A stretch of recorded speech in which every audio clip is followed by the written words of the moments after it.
우리가 이 본문을 봤을 때에 일반적으로 한 두 가지 원리를 찾아볼 수 있겠습니다. 첫째는 이들이 성령 충만함을 받는, 그리고 어떻게 표현하든지 간에 성령으로 세례를 받는, 또한 성령으로 능력을 받는 그 현장에 그들은 같이 모여 있었다는 사실입니다. 저는 우리 새가족 공동체에도 우리의 희망과 비전은 같이 모이는 데 있다고 믿습니다. 특별히 방학을 맞고 개인적인 시간이 많다고 생각될 때에도 공적 예배에 힘써 모일 때에 우리는 성령에 임하시는 것을 예비하는 사람이 되는 것입니다. 여러분, 모였을 때에 역사가 일어납니다. 모였을 때에. 그런데 여러분, 누가 모였는지 한번 보시길 바랍니다. 1절을 보십시오. 누가 모였습니까? 오순절 날이 이미 이름에 그들이 다 한 곳에 모였더니, 과연 그들이 누구입니까? 처음에 그들은요 120명이 아니었습니다. 처음에는 예수님의 제자들이 모였습니다. 그리고 여자들이 모였습니다. 그리고 예수님의 어머니 마리아가 모였고요, 예수님의 형제들이 모여서 기도하기 시작했다는 것입니다. 그들이 왜 기도했을까요? 사도행전 1장을 보면 우리 주님께서 하늘로 올리시며 이렇게 말씀하십니다. 아버지께서 약속하신 것을 받을 때까지, 아버지께서 약속하신 것을 받을 때까지 예루살렘을 떠나지 말고 기다려라 라고 말씀하셨기 때문에 그들은 모였습니다. 그리고 기다림의 시간을 기도로 채운 것입니다. 이것이 바로 제가 오늘 설교 말씀 가운데 강조하고 싶은 것입니다. 바로 모여서 기다림의 시간들을 기도로 채우는 것입니다. 그런데 제가 항상 이들이 모였다고 할 때에 궁금한 점이 있습니다. 예수님의 승천과 예수님이 하늘로 올라가심을 본 사람들은 한 몇 명쯤 되었을까요? 예수님이 부활하시고 40일 동안 제자들에게 자신을 보이시면서 자신의 부활을 역사적으로 증거하셨습니다. CCC에서 만든 사형리라는 전도 책자에 보면은요, 우리 예수님의 부활이 분명한 증거가 있다라는 구절로 고린도전서 15장 6절을 제시하고 있습니다. 게바에게와 500여 형제에게 일시에 보이셨다. 그러니까 500명 이상의 사람이 증인인 것이에요. 그런데 마가의 다락방에서 기도하던 사람들은 몇 명이었습니까? 그리고 그 가운데서 성령의 충만을 받은 사람은 몇 명이었습니까? 120여 명이었습니다. 120명의 사람들이 기도했고 성령의 충만을 받았습니다. 그러면 380명은 어디 간 것입니까? 정확히 말하면 380여 명의 사람들은 어디 간 것입니까? 500명이 기적을 봤습니다. 살아있는 사람이, 더 정확하게 말하면 죽었다가 부활한 사람이 그것을 눈으로 보면서 살아있는 사람이 실제로 공중에 들려서 하늘로 올라가는 것을 본 것입니다. 500명이에요. 두 가지의 놀라운 기적이 있는 것이죠. 어떻게 죽은 사람이 다시 살아날 수 있는가? 또한 어떻게 우리와 같은 사람이 하늘로 올라감을 당할 수 있는가? 여러분, 세상에서 이것만한 기적이 어디에 있겠습니까? 그런데요, 이러한 기적을 본 사람, 놀라운 기도의 응답을 받은 사람도요, 그 사람이 500명이라 할지라도 결국은 소수밖에 모이지 않는 것을 보게 되는 가슴 아픔을 우리는 보게 됩니다. 500명이 그 기적을 봤으면 다 남아서 기도해야 될 텐데 380명은 본 것으로 충분하지 않았어요. 여러분, 우리는 각자의 인생 여정에서, 신앙 여정에서 아마 주님의 부활하심과 승천하심과 감히 비교할 수는 없지만 그것만큼 놀라운 응답과 역사를 경험했을 수도 있습니다. 그러나 그것이 전부가 아니라는 것을 기억하십시오. 500명이 그러한 기적을 보았어도 120명만 남았습니다. 380명은 어디에 있는지 우리는 알 수 없어요. 추측컨대 그들은 아마 이런 놀라운 사실을 보면서 예수님께서 하신 말씀, 즉 예루살렘을 떠나지 말고 아버지께서 약속하신 것을 받을 때까지 기다리라는 말씀을 인내하며 참지 못했던 것 같습니다. 여러분, 우리는 모이기를 힘써야 합니다. 그러나 그때 항상 이 380여 명을 기억했으면 좋겠습니다. 그래, 그들이 다 모인 것은 아니지. 나는 하나님이 기뻐하시는 그 120명에 속하리라. 끝까지 참고 견디리라. 하나님께서 나에게 주신 약속이 있지. 우리 개인에게 주신 약속도 있지. 우리 가정에게 주신 약속도 있지. 우리 교회에게 주신 비전의 약속이 있지. 그 약속이 이룰 때까지, 아버지의 약속하신 것이 올 때까지 나는 끝까지 120명 안에 들리라. 끝까지 참아 기다리며 그 기다림의 시기를 기도로 채우리라. 이렇게 다짐하고 결심하며 하나님 앞에 우리의 마음을 드리는 모이게 힘쓰시는 한 분 한 분 되시기를 주의 이름으로 축복합니다. 둘째는 그들이 모인 것으로 끝난 것이 아니라는 사실입니다. 그들은 마음을 합하였습니다. 여러분, 모였지만 마음을 합하지 않으면 아무것도 아닙니다. 마음을 합하여 기도했다고 하고 있습니다. 누가요? 처음에는 120명이 아니라 제자들과 여인들과 예수님의 어머니와 살아생전에는 예수님을 믿지 않던 예수님의 형제들이 마음을 같이하여 기도했다고 하고 있습니다. 우리가 형편상 사도행전 1, 2장을 전체 읽어보아야 하겠지만 오늘 주어진 본문에 비추어 볼 때 이들이 다 같이 모였을 뿐만 아니라 마음을 다하여 기도했을 때 성령님이 그 위에 임하셨던 것을 볼 수 있어요. 나중에도 말씀을 드리겠지만 모였고 기도했고 이것이 성도들이 오늘날 살아가는 성도들이 마땅히 받아야 할 교훈이요 원리이기는 하지만 이것이 성령의 충만을 받는 공식은 아니라는 것을 기억하시기 바랍니다. 왜냐하면 성령의 충만은 성령님의 주권적인 사역이기 때문입니다. 그들은 모였을 뿐만 아니라 마음을 같이 해서 기도했습니다. 흥미로운 사실은요, 예수님께서는 기다리라고 했지 기도하라고 말씀하신 적이 없습니다. 최소한 기록된 성경 안에서 기도하라라고 말씀하신 적은 없으십니다. 그들이 왜 기도했을까요? 자기들의 선생님과 주인이 떠나갔는데 그냥 그들은 맹 놓고 기다리지 않고 기도했었던 것입니다. 그리고 마띠아를 선출하는 과정에서 베드로가 이전과는 다른 모습으로 구약 성경을 언급하며 가룟 유다의 죽음을 이야기하고 하나님의 인도하심으로 마띠아를 12번째 사도로 다시 뽑게 됩니다. 아마 그러한 그 과정 가운데서 그들은 우리가 맹 놓고 기다릴 것이 아니라 이 기다림의 시간을 기도로 채워야 하겠구나라는 것을 경험했던 것 같습니다. 여러분, 우리는 다 개인적으로 하나님의 약속을 가지고 있습니다. 내가 너에게 복을 주겠다. 내가 너로 하여금 이 시험을 이겨나가게 하겠다. 내가 하나님의 건강한 교회를 세우겠다. 예수 그리스도의 장성한 분량까지 너를 인도하겠다. 지금의 너의 아픈 몸을 고쳐주겠다. 약속의 말씀을 받고 있습니다. 지금도 그것을 간구하고 있고 이미 가진 것도 있습니다. 그러나 우리는 그 약속 이루어질 때까지 모이기에 힘쓰고 모일 때마다 마음을 같이 하고 끝까지 그 기다림의 시간을 기도로 채워야 할 줄 믿습니다. 이것이 너무나 단순한데 우리가 소홀히 할 수 있는 문제라는 것입니다. 그럴 때 그들에게 바람과 불과 방언으로 성령의 충만함이 임했습니다. 중요한 구절이기 때문에 2절과 3절을 같이 한번 읽겠습니다. 호련히 같이 읽습니다. 호련히 시작. 호련히 하늘로부터 급하고 강한 바람 같은 소리가 있어 그들이 앉은 온 집에 가득하며 마치 불의 혀처럼 갈라지는 것들이 그들에게 보여 각 사람 위에 하나씩 임하여 있더니 그리고 그 후에 보면 자기들이 성령이 충만해서 난곳방언으로 여러 가지 언어로 복음을 증거하는 것을 볼 수 있습니다. 여러분, 호련히가 중요합니다. 호련히. 그들이 모였고 기도했고 기다렸다는 것 때문에 성령이 임한 것이 아닙니다. 그것이 어떤 바탕이 될 수는 있고 성도들의 원리가 될 수는 있지만 부흥과 성령 충만의 공식이 아니라는 것을 기억하시기를 바랍니다. 우리 기도했는데 모이기 힘썼는데 왜 성령이 왜 임하지 않고 왜 뒤집어지지 않을까 이렇게 원망하시면 안 됩니다. 왜냐하면 성령의 충만과 부흥은 하나님께서 호련히 주님의 주권적인 사역을 우리에게 내려주시는 것이기 때문입니다. 우리의 마땅히 할 일은 기다리며 기도하는 것이지요. 그런데 성령의 충만함이 내려왔을 때 세 가지 특징이 있습니다. 그들이 오감으로 다 경험했던 것 같아요. 바람과 같은 소리, 바람. 그것은 하나님의 어떤 그 권능을 의미합니다. 그리고 불의 혀, 그 불은 무엇입니까? 선지자 이사야가 하나님의 보좌를 보았을 때 천사가 그의 입에 대었던 그 숯불, 그 불은 바로 정결함을 의미합니다. 성령은 바로 정결함과 권능을 의미하지요.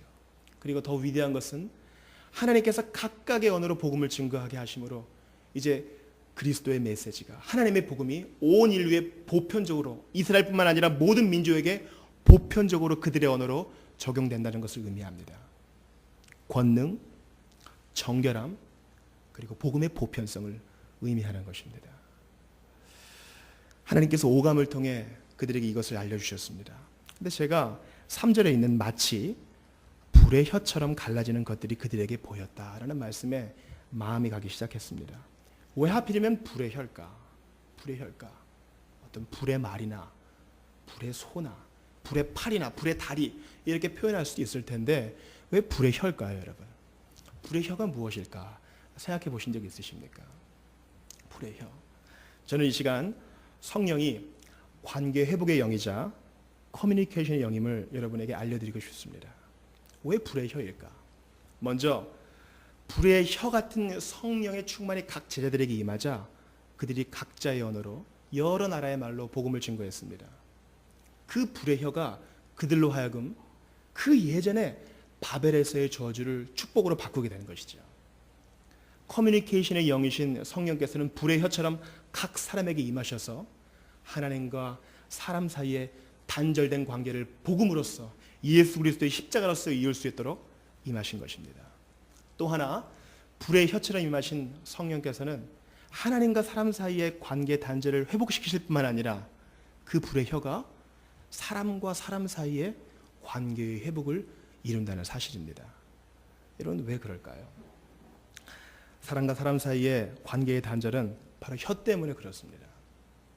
손과 발 때문에 관계의 단절이 생기는 경우는 거의 없다고 할 수 있겠습니다.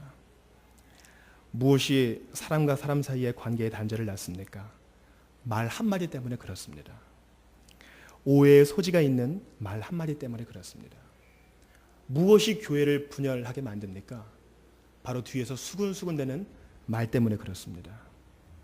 누가 그 말 한마디 때문에 울고 있고 마음 아파할지 모르지만 말 한마디는 이렇게 커다란 영향력을 미치는 것입니다. 그러나 불의 혀와 같은 성령이 우리에게 임하시면 사도들이 복음을 증거한 것과 같이 우리도요, 은혜의 말, 성령의 언어, 커뮤니케이션의 영이요, 관계 회복의 영인 성령의 힘을 힘입어서 사랑과 온유와 충성을 격려하는 말을 하게 될 줄을 믿습니다. 여러분, 남자와 여자는 서로 대화를 하는 방식이 다른 거 아시죠? 주일 아침입니다. 아내는 교회에 예쁜 옷을 입고 가고 싶어서 여러 가지 스카프를 몸에 걸쳐봅니다. 이미 정장을 입었습니다. 파란색 스카프를 하고 싶거나 노란색 스카프도 오늘 마음에 드는 것 같고 빨간색 스카프를 하고 싶습니다. 그래서 남편에게 물어보죠. 여보, 이 빨간색 스카프가 어울려요? 파란색 스카프가 어울려요? 너무 갈등이 됩니다. 그럴 때 남자는 어떤가요? 그냥 파란색 해요. 이렇게 얘기하고 빨리 나가야 되는데 이런 자매들은 그런 것을 물어보았을 때 지금 대답을 원하는 것이 아닙니다. 답을 원하는 것이 아니에요. 지금 이 바쁜 주일 아침에 얼마나 고심하고 있는지 남자가 알아주기를 원한다고 합니다. 남자는 그러나 해답을 빨리 주고 빨리 신속하게 해결하기를 원하죠. 문제가 있을 때 어떻습니까? 자매들은 보통 대화를 많이 하기를 원합니다. 그러나 자매 여러분 꼭 기억해 주십시오. 형제들이 입을 열 때는 혼자만의 시간을 갖고 이제 말할 준비가 되었을 때 입을 여는 것입니다. 무조건 대화를 먼저 요구하시면 먼저 떨어져 나갑니다. 혼자 있을 시간을 남자들은 갖고 싶어 합니다. 여러분 이것은 일반적인 얘기입니다. 천이면 천, 여자는 다 똑같이, 남자는 다 똑같이 이렇게 적용되는 것이 아닙니다. 남자와 여자는 완전히 다른 존재입니다. 교회 안에서 성도와 성도는 완전히 다른 특별한 존재입니다. 이러한 사람들끼리 커뮤니케이션을 잘하고 관계가 회복될 수 있는 길은 바로 불의 혀같이 각 사람에게 임하시는 성령님의 도우심밖에 없습니다. 이제 개척 3년을 넘어서 건강한 교회로 자리 잡아가고 있는 우리 교회, 문제가 있습니다. 문제가 있을 수도 있습니다. 왜요? 말 한마디 때문에. 그러나 성령이 우리 교우들 각 사람 가운데 임하시면 오늘의 본문의 사도들처럼 능력 있게 복음을 전하게 되면 물론이려니와 사랑의 언어, 은혜의 언어로 서로 연합된 사랑의 끈을 공고하게 이루어갈 줄 믿습니다. 여러분 이것이 중요합니다. 성령님은요, 사람과 사람 사이의 관계에도 필요한 것입니다. 물론 그분은 하나님이심으로 영광을 받으셔야 하지만 우리 교회 가운데, 우리의 교제 가운데, 우리의 가정 가운데, 부모와 형제와 자매 가운데 커뮤니케이션의 영이요, 관계 회복의 영인 성령께서 임하셔야만 하는 것입니다. 불의 혀라는 것을 기억하십시오. 한 가지 혀로 찬양과 저주가 동시에 납니다. 그러나 이 혀를 길들일 분은 성령님밖에 없는 것입니다. 이러한 성령을 어떻게 받을 수 있겠습니까? 계속 반복적으로 말씀을 드립니다. 공식이 될 수 없습니다. 그러나 우리가 원리를 깔아놓을 수는 있습니다. 모이기에 힘쓰고 마음을 같이 하는 것, 성령님의 힘을 힘입어서 서로 용서하고 사랑하며 마음을 같이 하며 모여 기도할 때 성령의 충만은 나타날 수 있는 것입니다. 성도에게는 4가지 기가 필요합니다. 먼저는 기도하는 것입니다. 두 번째는 기대하는 것입니다. 그리고 시간이 어찌됐건 기다리는 것입니다. 이렇게 기도하고 기대하고 기다리는 성도들에게 하나님께서는 기적을 보여주실 줄 믿습니다. 요사이 날씨가 많이 습해졌습니다. 우리 교회도 여러 부분에 이 지하 예배당에 창고가 있습니다. 여러분께서는 무엇이 창고라고 생각하십니까? 무엇이 창고일까요? 물건들을 쌓아놓는 것이 창고입니까? 저는 그렇게 생각하지 않았습니다. 창고마다 방습제를 넣어놓고 제습기를 틀어놓고 방향제를 좀 넣는다 해도 닫혀있는 창고는 계속 창고더라고요. 왜 그렇습니까? 왜 계속 곰팡이 냄새가 납니까? 왜 계속 안 좋은 냄새가 납니까? 그것은 비록 그 창고 안에 창문과 문이 있다 할지라도 공기의 흐름이 없기 때문에 거기에서는 계속 나쁜 냄새가 나며 곰팡이가 슬게 되는 것입니다. 여러분, 창문을 뜻하는 윈도우 아십니까? 윈도우. 그것이 왜 윈도우냐? 바로 wind, 바람을 통하게 하는 곳이다 라고 해서 윈도우, 창문이라고 하는 것입니다. 성도들도요, 하나님의 말씀과 각종 선한 것들을 우리의 영혼 안에 다 채워넣을 수 있습니다. 그러나 마음의 문을 열지 않아서 바람과 같은 성령님이, 급하고 강한 바람과 같은 성령님이 왔다 갔다 하지 못하시고 주장하지 못하시고 영혼의 창문이 닫혀 있어서 그 성경의 지식과 선한 것들이 썩어갈 수 있다는 것을 의미합니다.